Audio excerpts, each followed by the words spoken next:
Assalamualaikum warahmatullahi wabarakatuh. Sahabat ngaji online yang dirahmati oleh Allah Subhanahu wa taala. Selamat datang kembali di channel Ngaji Mas Dayat, tempat belajar ngaji tartil dan tajwid dasar. Oke teman-teman, di video kali ini kita akan bersama membahas tentang cara membaca surat Al-Ahqaf ayat yang ke-9 dan ayat yang ke-10. Surat Al-Ahqaf ayat yang ke-9 dan ayat ke-10. Kita melanjutkan materi yang kemarin teman-teman ya. Oke, langsung saja teman-teman. Teman-teman buka surat Al-Ahqaf ayat yang ke-9 sampai ayat yang ke-10. A'udzu billahi minasy syaithanir rajim. Bismillahirrahmanirrahim. Qul ma kuntu bid'an minar rusuli wa ma adri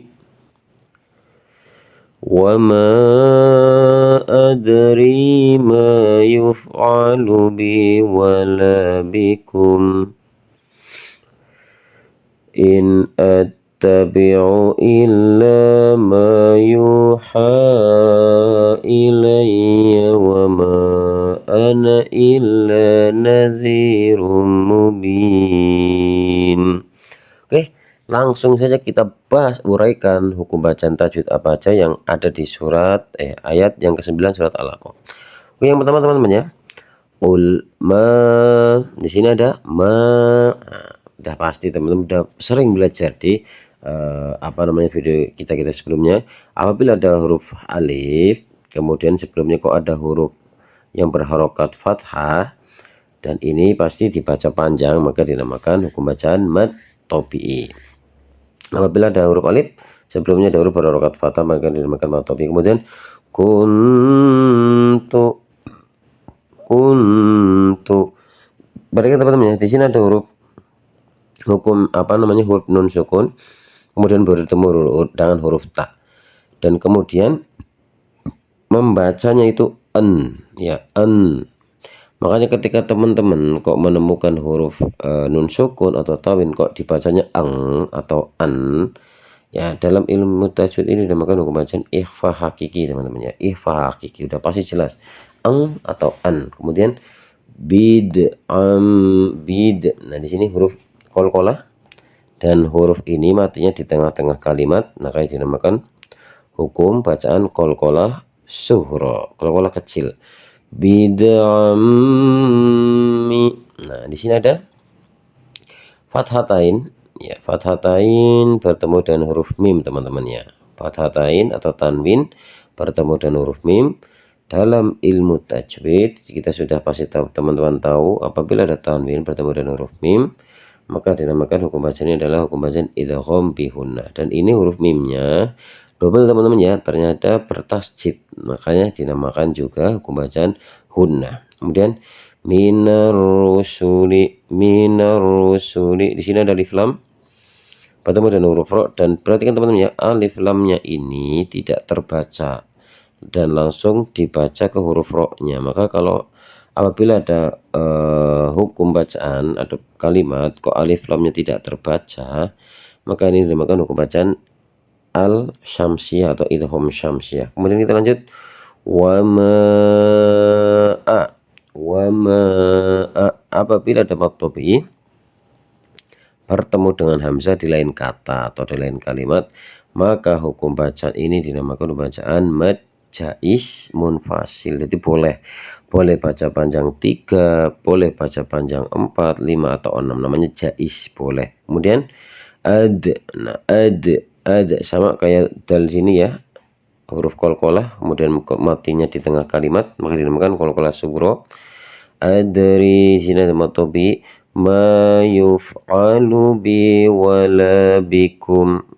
Paling tidak banyak teman-teman ya, di sini ada mad tabi'i, kemudian ada mad tabi'i bikum. Kemudian lanjut in attabi'u, ada nun sukun bertemu dengan huruf hamzah.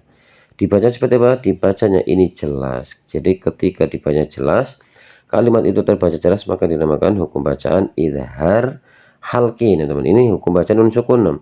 Kalau teman-teman kalau ininya bukan nun sukun tapi mim sukun, nah baru namanya idhar syafawi. Tapi kalau di sini nun sukun atau tanwin dinamakan idhar halqi. In attabi'u illa ma yuha. Di sini matobi, kemudian ha di sini panjang, kemudian bertemu dengan hamzah. Maka ini dalam ilmu tafsir apabila ada matobi panjang, ini artinya alif teman ya, alif maksuroh namanya, dia panjang. Cuman seperti bentuknya ya. Dan matobi ini bertemu dengan hamzah di lain kata maka dinamakan hukum bacaan mad jaiz munfasil. Wa ma a. Ini sama ya. Matobi bertemu dengan hamzah di lain kata mad jaiz munfasil, kemudian ana. Nah, ini nanya perhatikan di sini teman-teman. Ini tanda apa teman-teman? Tanda sifar. Ini tanda beda ya, ini bulat lonjong. Ini beda kalau ini yang bulat lingkaran dan bulat lonjong beda teman-teman. Cara membacanya ini ya. Ini kalau dalam ilmu tajwid bacaan huruf bulat lonjong ini dinamakan apa teman-teman? Tanda apa? Bulat lonjong sifar mustatil teman-temannya. Cara bacanya ada dua. Ketika wasol maka ini huruf yang ada ininya dibaca pendek. Tapi ketika waqaf kata ini nih harus dibaca panjang, 2 harokat saja. Jadi kalau misal nih teman-teman ya, Bismillahirrahmanirrahim. Jadi teman-teman misal berhenti di sini nih. Illa ma yuha ilayya wa ma ana. Kalau waqaf dibacanya panjang, tapi kalau wasol meneruskan sampai sini baca pendek. Illa ma yuha ilayya wa ma ana illa nadhirum mubin. Kalau wasol meneruskan dibacanya pendek teman-teman ya. Jadi jangan salah. Kalau waqaf dibaca panjang, tapi kalau wasol dibaca pendek. Kemudian illa nadhirum rum, di sini ada matobi dan rum ada tanwin atau domatain bertemu dengan huruf mim, sama kayak ya ini teman-teman ya, ini ada ini fathatain atau tanwin bertemu dengan huruf mim sama dinamakan idgham bihuna. Kemudian bin, apabila ada matobi bertemu dengan huruf hidup kemudian di akhir ayat maka dinamakan mad arid lisukun. Kita lanjut ayat yang ke-10. Qul ara'aytum in kana min 'indillahi wa kafartum bihi wa syahida syahidum min bani. Kita ulang. Qul ara'aytum in kana min 'indillahi wa kafartum bihi wa syahida syahidum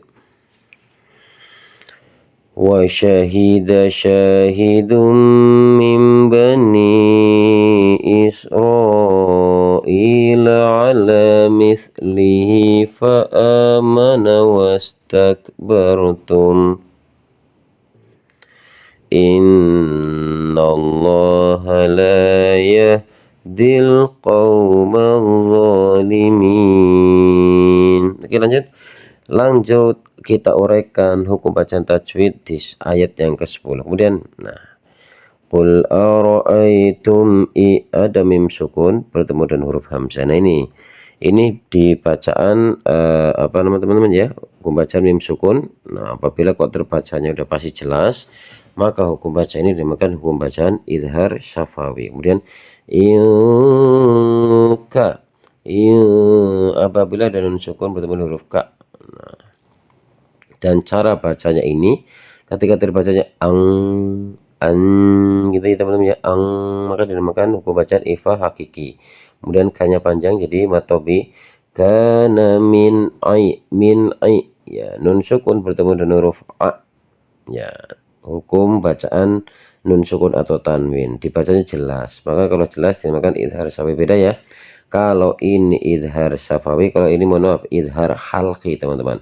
min ain lagi bacaan ain nun sukun bertemu dengan huruf dal dibaca en, makanya ikhfa lagi ain dillahi nah lafzul jalalah. Apabila ada lafzul jalalah sebelumnya kok ada huruf berharokat kasrah maka dinamakan ini la tipis, la lam tarkik teman-teman, tipis. Wa kafartum bihi tum. Nah, di sini ada mim sukun bertemu dengan huruf ba teman-teman ya. Dinamakan hukum bacaan apa teman-teman ya? Dalam ilmu tafsir cuma satu hukum bacaan ini, dinamakan bacaan ikhfa syafawi. Ikhfa syafawi. Hukum hurufnya cuma satu ba. Tapi kalau ini nun sukun ketika bertemu huruf ba ini bacanya iklab teman-teman ya. Tapi kalau hukum bacaan mim sukun ketika bertemu dengan huruf ba dinamakan ikhfa syafawi.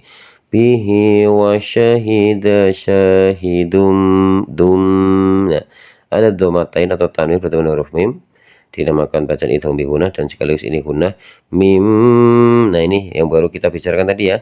Apabila ada nun sukun bertemu dengan huruf ba dan ini sudah dibantu dengan ada huruf mim kecil. Jadi cara bacaan ini meleburkan huruf nun ini diganti dengan huruf mim. Jadi tidak baca min bani tapi mim ya, mim.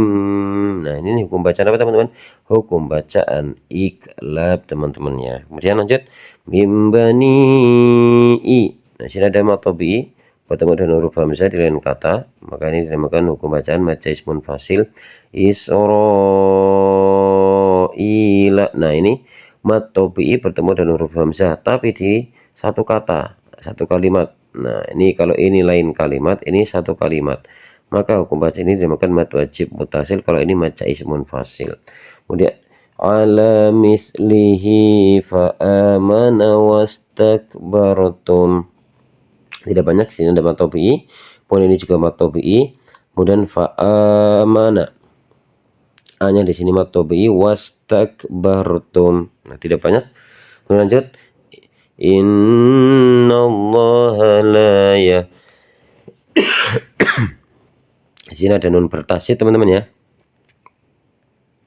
Nun tasydid atau ada mim bertasydid maka dinamakan hukum bacaan itu dinamakan hukum bacaan hunnah teman-teman ya, hukum bacaan hunnah. Kemudian kita lanjut innallaha la yahdil qaumal zalimin. Di sini ada alif lam. Alif lamnya ternyata terbaca jelas, makanya dinamakan alif lam qamariyah atau idhar qamariyah. Qaumal zalimin. Nah, ini baru yang dinamakan alif lam samsiyah, kan alif lamnya tidak terbaca teman-teman ya. Yang dibaca langsung huruf setelahnya. Kemudian zalimin. Nah, ini ada huruf atau bi bertemu dengan huruf hidup di akhir ayat. Maka dinamakan hukum bacaan mad arid li sukun. Mohon maaf teman-teman ya, ini tenggorokannya gatel banget. Oke, semoga video ini bermanfaat teman-teman, dan jangan lupa jikalau dirasa video ini bermanfaat, jangan lupa membantu dengan cara menekan tombol like, subscribe, comment, and share teman-teman. Akhirul qouli, wassalamualaikum warahmatullahi wabarakatuh.